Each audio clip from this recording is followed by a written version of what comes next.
আমি আমার রবের কাছে মিথ্যা কসমের জবাব দিতে পারবো না। তোমরা আমার জন্য দোয়া করো। মনে রেখো, আমাদের প্রভু আমাদের কল্যাণ ব্যতীত আর কিছুই করে না। সেখান থেকে আমি ফিরে না আসলে ভেবে নিও, এর মধ্যেই তোমাদের দুনিয়া আখেরাতের কল্যাণ আছে এবং আমারও আছে। তারপরেও আল্লাহর নামে যে কসম করেছি, সে ওয়াদা থেকে সরে আসব না। তারপর ব্যবসায়ী নিজের পরিবারের মানুষদের সাথে শেষ বিদায় নিয়ে চলে গেল। আর ঠিক 8 দিন পরে, অর্থাৎ 40 দিনের মধ্যেই সেই কূপের কাছে উপস্থিত হলো। আর সেই সময়টি ছিল সন্ধ্যার সময়। আর ঠিক তখনই সেই জিন উপস্থিত হলো। আর সেই ব্যবসায়ী বলতে লাগলো, দেখো, আমি তোমার ওয়াদা মোতাবেক এখানে এসে উপস্থিত হয়েছি।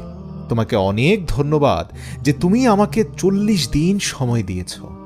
এই সময়ের মধ্যে আমি আমার আমানতকারীদের আমানত ফিরিয়ে নিয়েছি, নিজের কন্যার বিবাহ দিয়েছি, আর আমার আখেরাতের জন্য সামানপত্র গুছিয়ে নিয়েছি।